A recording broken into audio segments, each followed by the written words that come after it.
I would love, I'm going to have to work on this.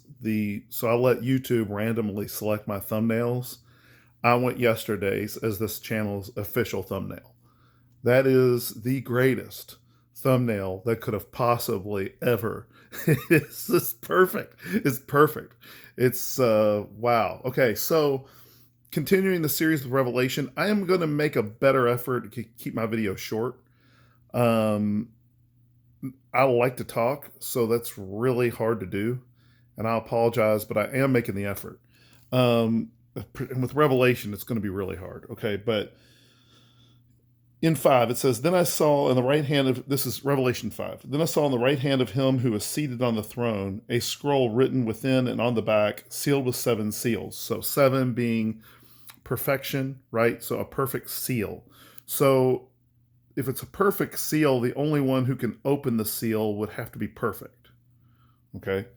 Um, and I saw a strong angel proclaiming with a loud voice, Who is worthy to open the scroll and break its seals? So now this is really interesting because what is an angel?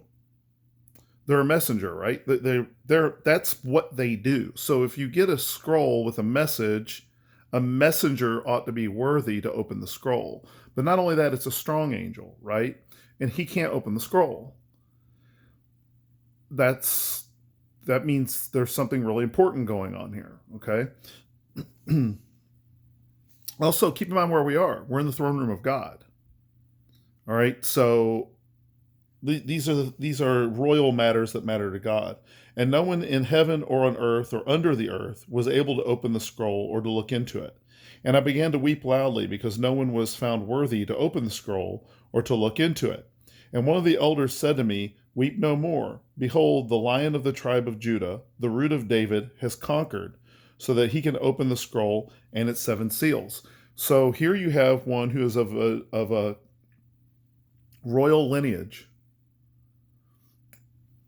in the throne room of heaven who is authorized to open up these 7 seals. He's worthy to do it, which means he's perfect, which means he's God.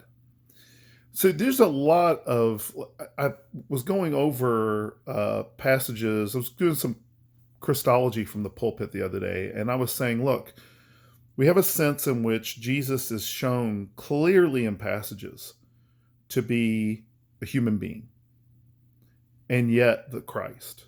And then we have passages that it doesn't talk about his humanness at all. It's just that he's God, and yet he's the Christ. Okay, so you can see now how the Rob Bells of this world don't really care about what the Bible says about these things. Now, what do I mean? Well, I'm not a big Rob Bell fan, and I don't want to spend much time talking about him, but he's someone who came along and said, well, the Trinity is a later doctrine, and so it's not that important. Thank you for standing in for God. Appreciate it, Rob. But I think I'd prefer to let God unfold things the way he does. And anyway, I don't want to spend more time on this, just to say that when we talk about the Trinity, okay,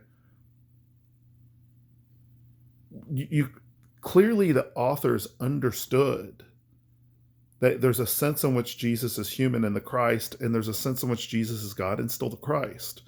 So the example, I may have used it in a video earlier, and I apologize for that if I have.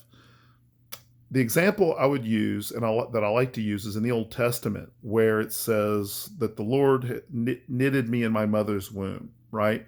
So they were like, okay, they understood very clearly the theology and God's interaction with creating humanity. Then there's another passage where it talks about where this person was supposed to impregnate a concubine, and it said he spilled his seed on the ground, which indicated that he knew how to get a woman pregnant. So there's a sense that the passage clearly theologically talks about God's creative act in the womb, and there's a passage where it clearly goes into the physicality. So since they understood the science and they understood the theology, what do we take away from this? Well, you don't go to one passage to understand the entirety of what the Bible's trying to say about something, number one. Number two, they really understood that God uses agency, okay? That God uses agency.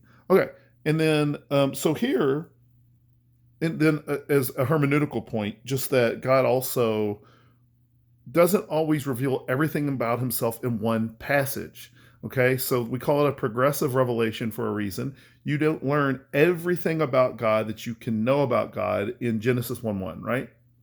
We know some things about God. We know, and Paul says we still have an unclear picture, regardless. Okay, so I'm going to move on, but there's you can tell there's so many venues we could sit here and talk. That's why these videos are hard to keep short. All right, and then I'm going to have to wrap it up here. It says, "And I began to weep loudly because no one was found worthy to open the scroll or to look into it. And one of the elders said to me, 'Weep no more. Behold, the Lion of the tribe of Judah, the Root of David, has conquered, so that he can open the scroll and its 7 seals.' And behold, the throne of the 4 living creatures, and among the elders I saw a lamb standing as though it had been slain, with 7 horns and with 7 eyes, which are the 7 spirits of God sent out into all the earth." Again, this harkens back to the angels watching over the 7 churches. There seems to be a potential relationship there. And he went and took the scroll from the right hand of him who was seated on the throne. Right? So seated at the right hand of God. And when he had taken the scroll, the 4 living creatures and the 24 elders fell down before the Lamb, each holding a harp, the golden bowls full of incense, and which are the prayers of the saints. All right. So it's going to go into next their new song, and we will talk about that on Thursday.